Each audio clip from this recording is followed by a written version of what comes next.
In this session, we'll be looking at a very interesting and revealing phenomenon in human speech perception, the perceptual magnet effect, and we're going to develop a Bayesian account of it using some of the tools that we've been studying recently, in particular Bayes nets. And this is going to be another great illustration of the application of rational analysis to develop cognitive theories of human language processing. This is an example in the domain of vowel perception. So I want to say a little bit first about the physiological and acoustic basis of vowels. So this is an illustration of the vocal tract. The white areas are space. So this is the nasal cavity. This is the oral cavity. And depending on where the tongue position is, you can get very different vowel qualities. That is, the quality of a vowel is whether it sounds like which sound category, an E, an oo, an ah, and so forth. So when in an E, for example, the tongue is relatively high and forward in the mouth. And as a result, the cavity in the mouth in front of the tongue is only very small, but you have a much larger cavity behind the mouth. In contrast, for the behind the tongue. In contrast, for a vowel sound like oo, which is a back vowel as opposed to a front vowel like E, the tongue is relatively far back and there's a larger cavity in the front of the mouth. So that's a static illustration, but there are also great vocal tract simulators that exist that you can use to dynamically play with this yourself. This one is called Pink Trombone, and you can actually go try it out on your own on the website at the URL listed below. In this simulator, the vocal tract, the person is facing to the right, and the pink area is the space or the cavities. And I'm going to be giving you an illustration of controlling the tongue position with tongue control. And it's going to start out in ah position, and then where the oral cavity has a relatively large open space in the front, and it's going to change to other vowels. And you're going to see the change in the shape of the oral cavity as this happens. So here we go.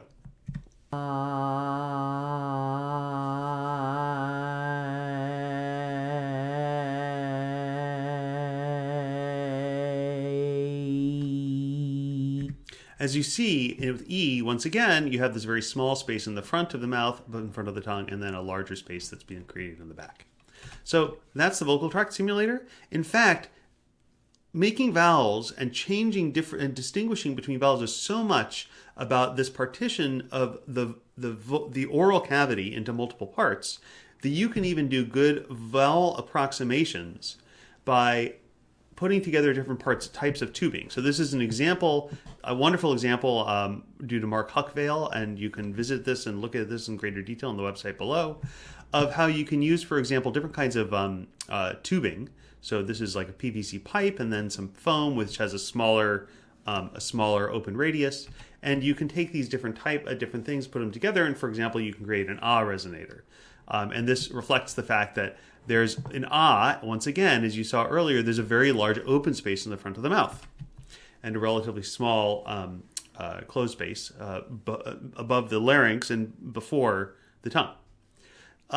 Now, just to show you the acoustic consequences of this, what I've done here is I've recorded myself making the vowel sounds ah, and e, and I've run them through Pratt, which is the state-of-the-art phonetics manipulation software, and I'm illustrating once again, this is the raw acoustic waveform, and this is a sound spectrogram analysis where the relative amounts of energy have been in different frequencies are being illustrated, and the red lines are what are called formants, which are areas, frequency ranges of peak energy at any particular time. So first, let me play you these three. This is just a sound version of what you just heard.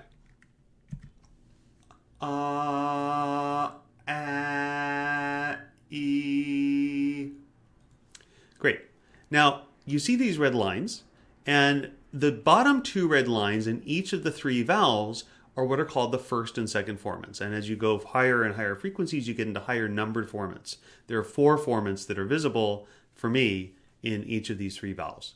So the first formant is the lowest of the lines, and the second formant is the second lowest of the lines. So for example, what you can see is that a major difference in the sounds ah and ah is that the first formant is about the same in the two, but the second formant is higher in ah than it is in ah.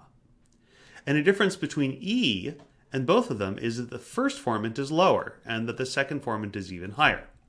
Now it turns out that there's a mapping that's pretty good between where your tongue is, how far forward or backward it is, and how close or far it is from the roof of the mouth. Both E and U are what are called high vowels. The closed tongue is close to the mouth. Ah is a low vowel. The tongue is far from the roof of the mouth. That can be mapped back to a formant continuous space. And in particular, there are different ways of doing this. But for example, the first formant basically is an index of how far whether the sound is a back vowel or a front vowel, and the second formant, or the difference between the first and the second formants, is an index of how high or low the vowel is. And if you do recordings of various vowels in English, for example, you'll get a map like this, and so you can see that in first and second formant space, the vowels there's some overlap between tokens, but there are reliable differences between the vowels, and a lot of the information about the differences between vowels is contained in this first two formants, it turns out. Now, what we can do is then we can take two sounds that are maybe close to each other in vowel space but not the same, like E and E, and we can continuously vary where they are in that continuous F1, F2 space. So this is one version of is depiction of this, and so these are equidistant in sound space, in acoustic space, tokens of vowels that will start off as a canonical E and end as a canonical E, but as they move, what you'll hear is that the different vowel steps, the different moves, may sound like more or less of a change from the previous one. So I'm going to play these, and please pay attention to that as I do this. Here we go. Eat, eat, eat, eat, eat, eat, eat, eat, eat, eat, eat, eat. If you're like me, what you heard is that the first few and the last few sounds really sounded very similar to each other, but there was a region in the middle where it seemed like it was transitioning very quickly, despite the fact that really what was going on acoustically is really pretty equidistant. Each step was a more or less equidistant step in acoustic space. Now, there's a long history of doing what are called same different judgments in speech perception, where you give a speaker two relatively or maybe not so similar or relatively not so similar sounds and ask them to make what's called an AX discrimination. So you hear one and you hear the second, and you ask, were those two the same or were they different? So those 13 steps, this is an experiment by Feldman et al. 2009, where they gave native speakers of English these stimuli from any one of these 13 stimuli in pairs, in an AX pair, and what they're plotting is the percentage of trials here where the subject said those were the same two. So the entries on the diagonal are the ones where they truly were the same sounds. They truly were the same token. And you can see that the yes rate is always above 90% here. So people are quite good at correctly identifying when two things are the same. They're not always as good as identifying where two things are different. So if you look at the elements that are one off of the diagonal, for example, stimulus 1 and stimulus 2 played next to each other, people still accepted that 80% of the time, even though they are different tokens. But one thing that you can see if you start to look carefully at this, now obviously when they're very, very different, like a canonical E and a canonical A, people always say that they're different. So people are good when the two are very, very different, and they're good when the two are identical, but they're not as good when the two are pretty similar. One really interesting thing about this pattern is that even though the stimuli are equidistant in this acoustic space, that when the entries right off of the diagonal actually look different depending on whether you're at the extreme, near stimulus 1 or 13, or in the middle. So in the extreme, you can see that the off-diagonal elements, once you're off by 1 or 2, the acceptance rate of saying these two were the same is still quite high. So for example, 1 and 3, even though those are two steps away, people said that they were the same over 80% of the time. 10 and 12, almost 80% of the time. In contrast, in the middle, you very quickly start to get to a region where people call them different. So 6 versus 8, people said that those are the same only 30% of the time. So despite the equidistance in acoustic space, there seems to be a difference in the ability to discriminate two things as being different from each other depending on where you are. Now, this is what's known as the perceptual magnet effect. And the way of thinking about it is that in some perceptual space, in this case in auditory space, in acoustic space, when you have equally distant stimuli in some sort of physically based stimulus space, sometimes there's a grouping of the stimuli so that they're perceived to be more similar to each other in some areas and less similar to each other in other areas. And an interesting question is, how do we account for this phenomenon? That's what we're going to be looking at in the rest of this session. So we're going to turn to, again, rational analysis. This is an instance of how do we, from first principles, develop a theory that might explain this behavior. And I will remind you that in rational analysis, the recipe is that you ask what's the goal of the cognitive system, formalize a model of the environment to which we think the cognitive system is adapted, make minimal assumptions regarding computational limitations, derive what an agent would do as optimally under these circumstances, and compare the predictions with empirical data. So the goal of the cognitive system is to do accurate speech perception. And so the goal is to identify what the sounds are. We can then formalize a model of the environment to which the cognitive system is adapted. That's their knowledge, their perceptual abilities and knowledge of the language. And then minimal assumptions regarding computational limitations. The computations that are possible are any computation. We'll start out being able to do any computation that seems appropriate given 1 and 2, and then we'll see what the behavior would be. So let's develop a first candidate theory, which we'll call categorize then check match. So you have in an AX paradigm, you have stimulus 1 and stimulus 2. And we're going to hypothesize that the way that this works is that since this is in a vowel space that has categories behind it, we're going to hypothesize that the listener, that the participant in the experiment, hears a stimulus, figures out what sound category it is, hears another stimulus, figures out what sound category it is, and then at the end of the day, checks, do the two sound categories match? So if it's in a space where the most likely candidates, the only plausible candidates are the E and E categories, then there would be a match. There would be a yes, these are the same if they were both categorized as E or both categorized as E, and different if one was categorized as E and one was categorized as E.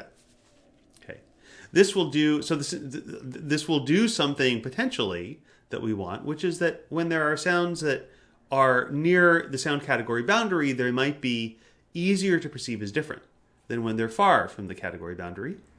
But we can stop for a moment and ask the question, is this going to be an adequate account of the behavior that we saw? And before I go on, I want you to take a moment. I encourage you to pause the video here and think about, do you think this kind of theory will be adequate for explaining the data that we just looked at? So go ahead and pause. I'll be waiting. Welcome back. It turns out that the answer is no. This theory is not adequate. And I'm going to explain to you now why. It has to do with the shape of those two stimuli are the same response rate as a function of the two input stimuli in the AX task. So what I've done here is I've taken the original categorization behavior, the original response behavior, and I've turned it on its side 45 degrees. So on the x-axis we have, this is the perceptual space. So we'll call it P for perceptual space. And what we have here is every cell is the same response rate when the two stimuli, for example, here or here, are being compared with each other. So the very, very bottom of this triangle is the correct, those are the same response rate when two identical stimuli are being presented. But once we get above the lowest one and farther up, the correct answer would be no, those are not the same. So anything above the lowest row, the darker, the more the error rate. Okay, and the crucial thing to see in this representation of the data, once again, is that when you're sort of in the middle of the perceptual space, as you go far away from the diagonal, you wind up with a higher, more quickly going to a low rate of same response than you do when you're close to the beginning or the end of the perceptual space. So how might we account for that with this categorize then check account? What we'd have to do is imagine that there are two perceptual categories, going back to our model of categorical perception of speech sounds, and maybe they're normal distributions that look sort of like this. And then we want to ask, what do the relevant data are sort of these data these data and these data. Once again, at the periphery of the graph, the same response rate is higher. The cells are darker than in the center. And we want to ask the question, so stimuli that are relatively close to each other, how would we account for a relatively high versus a relatively low same response rate? So same means that they've been categorized with into the same bin. Right. So how do you get a low same response rate? You have to have two stimuli that are across the category boundary. If they're on the same side of the category boundary, then the error rate can never be, the same rate can never be higher than 50%. Now, the problem is that if you start to have, you can probably see it conceptually, with Gaussian distributions like the following, you can see that even that stimuli that are close together, you're never going to get, this is about a 30% error rate, you're never going to get an error rate that's that low. At the same time as having an error rate that is not 100% effectively when you're far from the category boundary. So the question is, how do you get a low error rate here and then a sort of moderately high but still pretty high error rate here? And that's problematic for this account. Instead, Feldman et al. Propose a more complex account. So we're going to knock out this simple model where you have a sound category, you have a speech sound that's generated from it on our canonical speech perception model, and then categorize using Bayesian inference. Rather, it's going to be a slightly more complicated model, and this is an example of a Bayes net. It's this sort of intervening intermediate variable. And so what we now have is, instead of having a category C and a signal S, we also have what's called a target production T. And the status of the target production is that it is what was said by the speaker, but is not necessarily represented perfectly in the mind of the listener. So, as before, we will say that the target, given the category, is going to be some Gaussian or Gaussianish distribution with some mean and standard deviation. But additionally, then, the memory representation of that sound in the mind of the listener when they're performing this task is then some other normal distribution that is centered around the actual target production T, but has additional variance, which is sort of noise in the listening and in the listening process and in memory. And so the proposal is that the way that a listener performs the AX task is that there's a stimulus A, there's a stimulus X, and the listener is performing a Bayesian inference on the following question: are the targets T in the A and X stimuli the same or different targets? And in order to do that, we have to have a prior on the categories and on the production distributions, and also we have to have parameters for these models. And this is an instance of what is well known in the language processing literature, but also well beyond in other areas of cognitive science and actually throughout science and engineering, is what's called a noisy channel model. And this goes back to Claude Shannon's seminal work at the beginning of early in the digital age, and this was the dawn of information theory, the establishing work on information theory. And the idea was that we should think of an information source encoding a message, transmitting it across a noisy channel where it is received by a receiver and then interpreted with the goal of recovering the original message that the sender, that the transmitter had intended to get to the receiver. But because there's noise intervening, there may be some distortion of the actual signal. Now, a lot of information theory in engineering and communications, for example, is focused on how does one develop codes that are robust to this noise process. In our case, we're interested in just the conceptual view of language processing, in particular communication, sender-receiver communication, as involving a noisy channel. That the processes of speaking, of the environmental noise, and of the imperfection in comprehension, limitations in perceptual systems, limitations in memory, are all sources of noise. And so noisy channel models are a useful source of inspiration and guidance in developing cognitive theories of language processing in many ways. And this is our first example of it. So in the noisy channel model of target production, once again, we had these two sources of noise. Because of the structure of this model as a Bayes net, we have conditional independence between the category C and the signal S given the target. And so we can decompose the joint probability of S and T given C as the product of S given T and T given C. That's the semantics of the Bayes net gives us that. So once again, we have these two specifications of these distributions. Conceptually, what's going on is that first, there is a target production T that comes from the category distribution. And second, there is a speech sound S that comes from the signal. That comes from the noise at the comprehender side, given the target production. The prior is that the target is equal probable to be the same or not. Now, this involves, so inferring the target production involves an interesting inference. So let's imagine for a moment that in the perceptual dimension that we care about, there's only one category.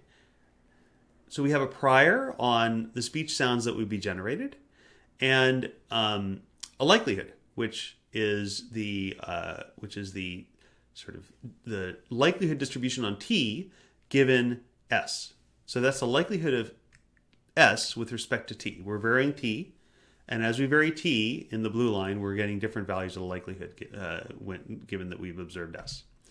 Posterior inference tells us that we would want T given S and C, and it turns out that there's an interesting formula for this, and you shouldn't worry about it. The details of it that what conceptually matters is that the resulting posterior reflects both the prior and the likelihood, and so the prior knowledge on sound categories in the language will sort of bring the listener closer to believing that whatever the sound category was, the sound instance was, the target production was, it's going to be more canonical given the category than the signal S itself would on average suggest. And this actually creates what's called a kind of perceptual warping. So given the perceived stimuli are going to be perceived to be more similar to each other than the actual stimuli. Okay. Now let's imagine the problem of multiple speech categories. Okay. And once again, in our Bayes net setting, what we need to do is we need to marginalize out the possibility of what the target was to compute these things. So in particular, if we want, for example, T given S, so this would be if we have multiple categories, we don't just have a single closed form description of the marginal distribution of T or of T given S. So in this case, I would be interested in if I want to know my posterior on T given S, then I would be interested in I would have to marginalize over the category because the category is in here, and so I marginalize over that. And this is an opportunity for us to invoke Bayes' rule, because P of T given S and C is not actually specified in the model. The elementary components are T given C and S given T. And so when we use Bayes' rule, we get something of the following form. So this stuff in the green box is a Bayesian inference applied to rewrite P of T given S and C, given the basic components that would be in the Bayes net representation on the left. And so once we have, again, we have an effect of the likelihood, but we also have an effect on the prior. Okay. And so what does this look like in practice? So once again, if we have this bimodal prior on T in red, and then we have this likelihood function in blue for a speech sound S, then we get something pretty interesting, which is we get sort of in a sense a pull in both directions, away from the actual speech sound and toward the modes of both categories. This is something that's a little more complicated to summarize than just that sort of pull that preserved the normal distribution form of T given S. And we need to summarize this into a single value that we can actually talk about. So we're going to look at the posterior mean of T given S. Mathematically, this is the expectation, which we've seen before for a discrete random variable in this form. We have a continuous variable, so the expectation is of this form. It's just substituting an integral for the sum, and we use a probability density rather than a probability mass. And this actually turns out to give us this nonlinear warping. So in general, the expected value of T given S is going to be pulled away from the category boundary and toward the category modes in this bimodal setting. And so we can actually run this model and compare it to human data. So we have this 13-step continuum, and we might want to estimate the perceptual distance between each adjacent pair in humans and models. Okay. And what we do here is these values, so for example, each of these black dots is a sort of best summarization using multidimensional scaling of the perceptual distance between adjacent pairs. Between, for example, stimulus pair 1 and 2, the perceptual distance is smaller, and we're here 1 would be sort of the actual, calibrated to the actual acoustic difference. The perceptual distance between adjacent stimuli 1 and 2 is lower than the actual acoustic difference, whereas the perceptual distance between stimuli that are near the category boundary turns out to be larger. They get pulled away by that perceptual warping. And interestingly, the model of Feldman et al. 2009, using this noisy channel component where you draw inferences about T given S, turns out to recover exactly the same result. The perceptual distance of adjacent categories is larger when you're near the category boundary than when you're far from the category boundary.